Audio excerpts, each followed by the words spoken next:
Hello students, welcome to my channel Physics class. Students, today we will discuss about the electric flux. Okay, electric flux क्या है? Look at the board now. I am going to discuss. देखिए, already I have drawn some figure on the board. Electric flux. तो electric flux में होता क्या है? Flux means क्या है? Flow of liquid, like flow of liquid.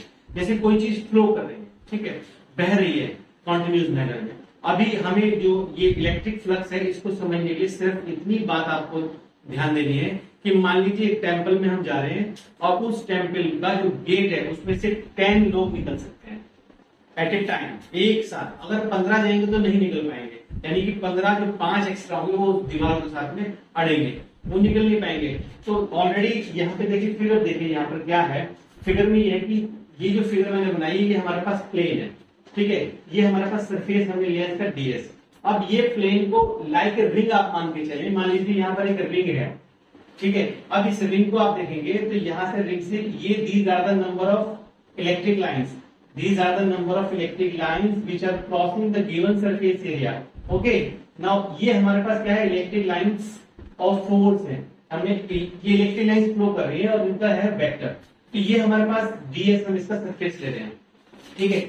अब इस फिगर में आप देखें कि 1 2 3 4 5 इलेक्ट्रोमैग्नेटिक जो इलेक्ट्रिकल जो वेव्स हैं यानी कि रेज हैं, they are passing, they are crossing. So total number of electric lines of force, okay, total. अब इलेक्ट्रिक फ्लक्स का जो डेफिनेशन है, फ्लक्स का जो डेफिनेशन बन रहा है वो क्या बन रहा है? The total number of electric lines of force crossing the surface, crossing the surface, इस सरफेस से निकल के आ रही है. तो crossing the surface in a direction normal to the plane, normal to the plane. यानी कि ये प्लेन जो है, मान लीजिए मेरे पास ये यहाँ पर फिजिक्स का बुक रखा है और ये बीच में से होलो पार्ट है और मैंने इसको इस तरह से रखा, तो ये कौन सा पर हो गया? फ्रंट पार्ट हो गया. अब यदि इस हम बुक पे इससे कंपैरिजन करके देखेंगे तो इसमें से कुछ चीज निकल के अगर बाहर चली जा रही है, यानी कि इधर से इसका इनवर्ड हो रहा है और इधर से इसका आउटवर्ड हो रहा है. तो ये पूरा रीजन आपके पास रहा और इसका जो एंगल रहा, the angle of this is the 90 degree. और रेज जो आ रही है, जो आपका इलेक्ट्रिक लाइन ऑफ फोर्स है, they are crossing the given surface area, और इसी चीज को हम बोलते हैं इलेक्ट्रिक फ्लक्स. तो अब इलेक्ट्रिक फ्लक्स किन चीजों पर डिपेंड करता है? कौन सी ऐसे जो फैक्टर्स हैं? तो सबसे पहला फैक्टर तो क्या है कि हमारा जो प्लेन है और इलेक्ट्रिक जो लाइंस ऑफ फोर्स है वो किस डायरेक्शन में जा रही है. तो सबसे पहले प्लेन को यदि हम देखें, दो स्टेज हमारी जो मेन स्टेज है वो दो स्टेज हमारी मेन स्टेज रहती है. एक तो angle theta is equal to 90 degree और एक angle theta is equal to 0 degree. अगर ये हमारे पास 0 डिग्री में है तो maximum number of electric lines of force they will cross the given surface area, इस सरफेस से निकलेंगी as you are seeing on the board यहाँ पर. अब देखिए सबसे पहले तो यहाँ पे क्या हो गया है? इस फिगर को देख लीजिए, इस फिगर को देख लीजिए कि electric lines of force crossing the given surface area. अब इसमें देखिए यहाँ पर इस वाले सेकंड फिगर में आप देखेंगे, इस सेकंड फिगर में क्या आप देखने को मिल रहा है कि ये हमारे पास एक छोटा सरफेस एरिया है और एक हमारे पास ये एरिया है. तो ये लार्जर है एज कंपेयर टू दिस. अब इसमें स्मॉल एरिया है. तो देखें अब these are the number of lines, electric lines of force. तो ये इलेक्ट्रिक लाइंस ऑफ फोर्स देखो 1 2 3 1 2 3 4 5 6 7 8 9. अब ये 9 है तो 9 they are crossing the next जो सेकंड हमारा सरफेस है उससे निकल रही है, और जो फर्स्ट वाला हमारा जो सरफेस है उससे कम निकल रही है. Because 1 2 3 out of the plane, 1 2 out of the plane, तो 5 आउट ऑफ द प्लेन, ये 5 तो निकल गई बाहर. तो कितनी बची? 1 2 3 4. तो इस सरफेस से सिर्फ 4 जा रही है. तो इसका मतलब क्या है? इलेक्ट्रिक फ्लक्स जो है वो डिपेंड करता है एरिया के ऊपर. तो इलेक्ट्रिक फ्लक्स यदि एरिया पे डिपेंड करेगा तो कितनी सारी बातें हमें देखने को मिलेंगी कि phi directly proportional to the area, यानी कि एरिया पे डिपेंड कर रहा है, ठीक है. दूसरी बात क्या हो गया हमारे पास कि यहाँ पर फाई जो है directly proportional to the theta. अब थीटा के केस में क्या है? जब 90 डिग्री हो जाए तो 90 डिग्री में यहाँ देखें कि अगर हम इस फिगर को देख रहे हैं, ये फिगर में देखें कि इलेक्ट्रिक जो लाइंस ऑफ फोर्स हैं वो तो जा रही है इस तरफ.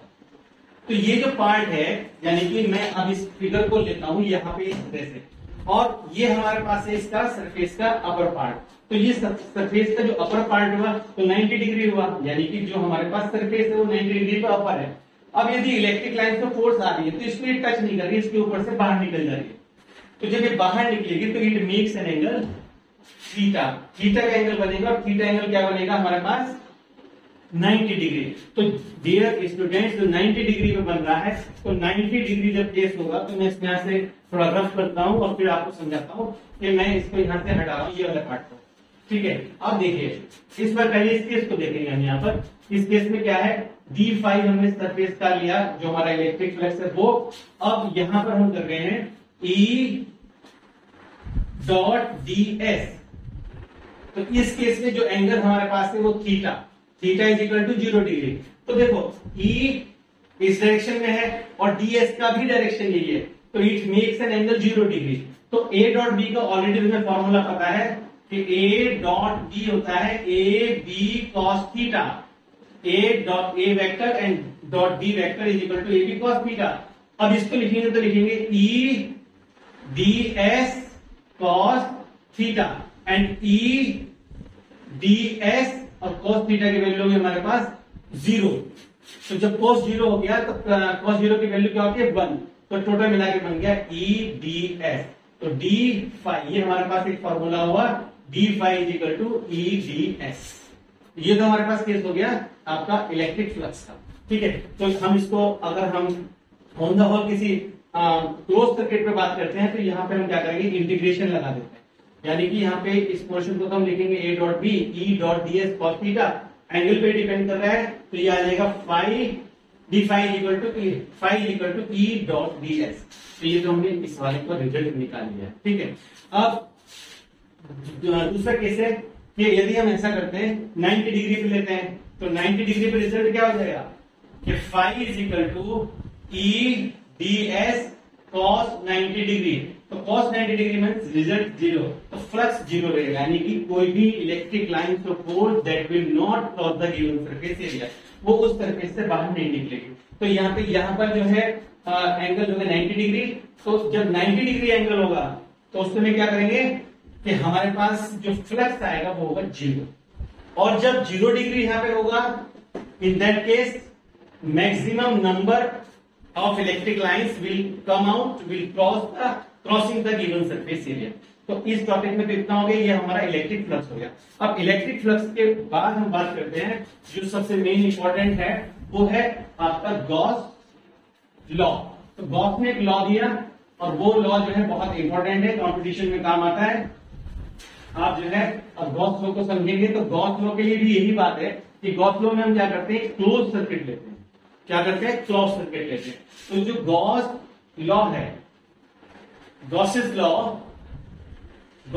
पे फिगर हम बनाएंगे वो कुछ इस तरह की फिगर होगी। तो ये हमारे पास कंप्लीट एक हमने लिया स्फीयर। अब स्फीयर में इसमें जो माना गया है, इसमें ये माना गया है डियर स्टूडेंट्स कि इसमें चार्ज जो है that must be inside the sphere, sphere के अंदर चार्ज होना चाहिए। यानी कि किसी भी शेप में हो सकता है, चाहे ये ट्रायंगल का शेप हो, चाहे इसका हेक्सागन हो, किसी भी शेप में यदि है ये तभी वर्क करता है जब इसके अंदर चार्ज, इसके जो भी बॉडी है that contain inside the charge. तो मान लीजिए यहाँ पे हमारे पास चार्ज है, ठीक है, and charge naturally this charge will radiate in all directions. तो ये जाएगा सभी डायरेक्शंस में। तो हमें क्योंकि यहाँ मेन पॉइंट ये लेना है, देखो हमें क्या करना है, चार्ज को किसी भी क्लोज सर्किट के अंदर रख देना। तो ये मान लीजिए चार्ज है, अब हम इसको इस तरह से ले रहे हैं कि ये हमारे पास बाहर निकल के जा रहा है, it will radiating in the outward direction. तो ये बाहर की तरफ जा रहा है, ये हमारे पास रहेगा सरफेस, ये हमारा सरफेस है, ठीक है। अब ये सरफेस को, इस सरफेस को हम क्या करें, जब हमारे पास लार्ज सरफेस होता है तो हम उस लार्ज सरफेस को इस इनफाइनेटेसिमली स्मॉल पार्ट्स में डिवाइड कर लेते हैं। तो यहां पे अगर हम इसको ले रहे हैं, सपोज कि हमने ds लिया, ds एक टुकड़ा हुआ तो इसको हम ds1 भी कह सकते हैं। इसका नेक्स्ट पार्ट भी हम यहाँ ले सकते हैं, इससे नेक्स्ट पार्ट भी हम ले सकते हैं, इससे नेक्स्ट पार्ट भी हम ले सकते हैं। तो यही पोजीशन हमारी इसमें आती चली जाएगी। तो यह क्या होगा, ऑन द होल बाद में हम इसका क्या करेंगे, इंटीग्रेशन फाइंड आउट कर लेंगे, ठीक है। Have you understood? And now very important thing is here कि Q जो है ये चार्ज है और इलेक्ट्रिक जो लाइन्स ऑफ फोर्स है ये आउटवर्ड जा रही है इस तरफ। देखिए ये हमारे पास इलेक्ट्रिक लाइंस ऑफ फोर्स है। और जो हमारा प्लेन है, जो हमारे पास प्लेन है वो भी जो मान की सरफेस हमने लिया है उसका डायरेक्शन भी इस तरफ ही है। यहां पर हम ले सकते हैं एन कैप। एन कैप भी यह यूनिट वेक्टर कहलाता है। तो ये हमारे पास हो गया सरफेस टोटल मिला के। अब हम क्या करते हैं कि इसका डिफाइन निकालते हैं पहले। तो डिफाइन ये हो गया सिर्फ स्मॉल पार्ट के लिए। देखिए ई डॉट डी एस, ये भी वेक्टर, ये भी वेक्टर। अब हम इसको इंटीग्रेटिंग ऑन बोथ साइड्स, अगर हम इसको इंटीग्रेट करते हैं ऑन बोथ साइड्स तो what will be the result? ये इसका क्या होगा? इंटीग्रेशन जब हम डी फाइव का करेंगे तो आएगा 5। ओके, 5 का इंटीग्रेशन हुआ। अब ई डॉट डी एस का जब इंटीग्रेशन पार्ट से लिखेंगे तो इसका रिजल्ट वैल्यू तो लिखेंगे इंटीग्रेशन में ही E D S, because in this case the angle is theta is equal to 0। तो E D S cos 0 degree. अब cos 0 डिग्री से रिजल्ट क्या बनता है? Phi is equal to integral E D S. Okay, integral E D S. अब मैं इसका result दूसरा लिखता हूं ऊपर। देखिए यहां पर phi is equal to E D S हुआ हमारे पास। तो phi is equal to E will come out because it is the constant. ये थ्रू आउट कांस्टेंट है डियर स्टूडेंट। तो अब आपके पास क्या रह गया? D S. Okay, look at the board, D S. और इस पार्ट को मैं यहां से हटा दूं। अब देखिए ई का जो फॉर्मूला है इलेक्ट्रिक फील्ड का वो तुम्हें पता है, वो फॉर्मूला होता है 1/4 pi epsilon naught Q upon R square. And जो ये पार्ट है हमारे पास डी एस, अब हम इसको लिख रहे हैं closed integral of the surface. Close plus अब हम सबका निकाल रहे हैं कंप्लीट मिला के। तो इसका सबको पता है कि स्फीयर का जो एरिया होता है वो होता है 4 पाई आर स्क्वायर। अब 4 से 4 विल कैंसिल आउट, पाई से pi will cancel out, R square से R square will cancel out. The remaining is 1/एप्सिलॉन टाइम्स क्यू। तो अब यही इसका डेफिनेशन है, यही इसका कंप्लीट पार्ट है। यानी कि इसका जो रिजल्ट बना होगा द टोटल इलेक्ट्रिक फ्लक्स, जो टोटल इलेक्ट्रिक फ्लक्स निकलेगा वो total electric flux that would be multiply the 1/एप्सिलॉन times the given charge contained inside the